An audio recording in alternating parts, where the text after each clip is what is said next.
أعوذ بالله من الشيطان الرجيم بسم الله الرحمن الرحيم أرأيت الذي يكذب بالدين فذلك الذي يدع اليتيم ولا يحض على طعام المسكين فويل للمصلين الذين هم عن صلاتهم ساهون الذين هم يراءون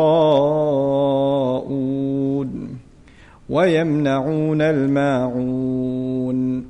So that's the final ayah, يمنعون الماعون. This ayah and ولا يحض على طعام المسكين are depicting the same reality, but it's taking the final step. So notice this surah began with an attitude that's inside the heart, lying against the religion. Then it transferred, the discussion became crimes against people. Then the discussion became crime against Allah. Then the discussion came back to what again?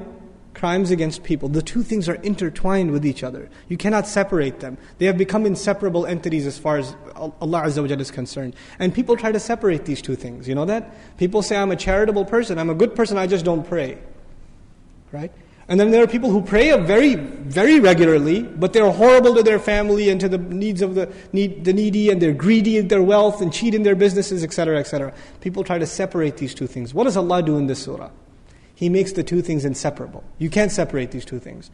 If you're good to people, you have to be good to Allah Azza wa Jal. If you're good to Allah Azza wa Jal, you have to be good to people. He fused the two. And this is the logic of the Qur'an. It doesn't let you fall into these extremes and traps and boxes that you create for yourselves. It keeps you balanced. Every surah produces its own set of balance, that keeps us from falling into these moral dilemmas and these problems that we have. We're almost done, inshallah ta'ala. Bear with me.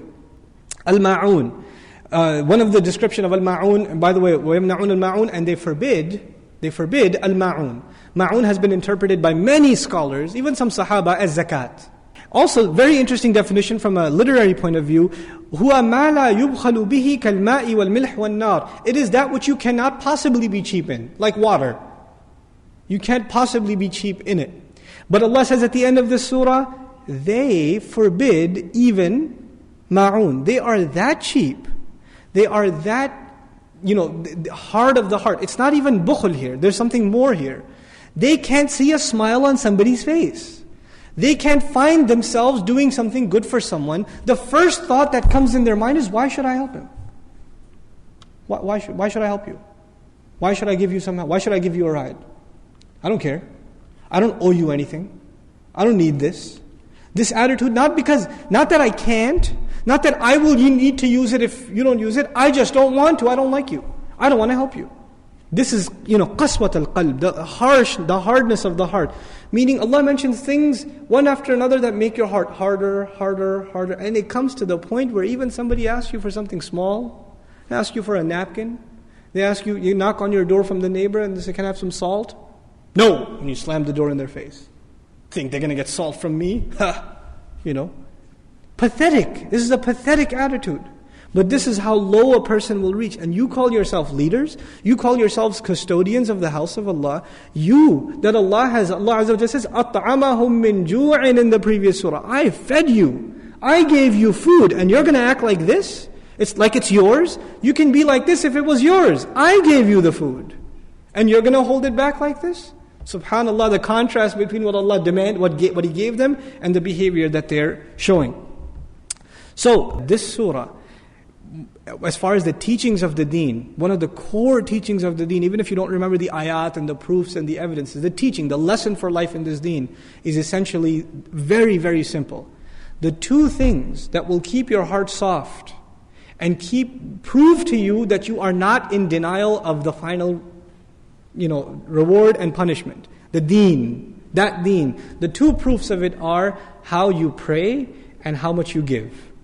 Giving, your dealings with people, and your prayer to Allah Azza wa Jal. These are an indication of how strong your belief in the akhirah is and what you should be expecting from it. And if our prayers are weak, that's a life project now. That becomes a mission. And if our dealings with the orphans, and we don't even talk about the needs of the other, if we're not concerned about these things, then these things become a concern first and foremost in your own family. You know for a fact there are people in your family that need help. And there are some people you don't like.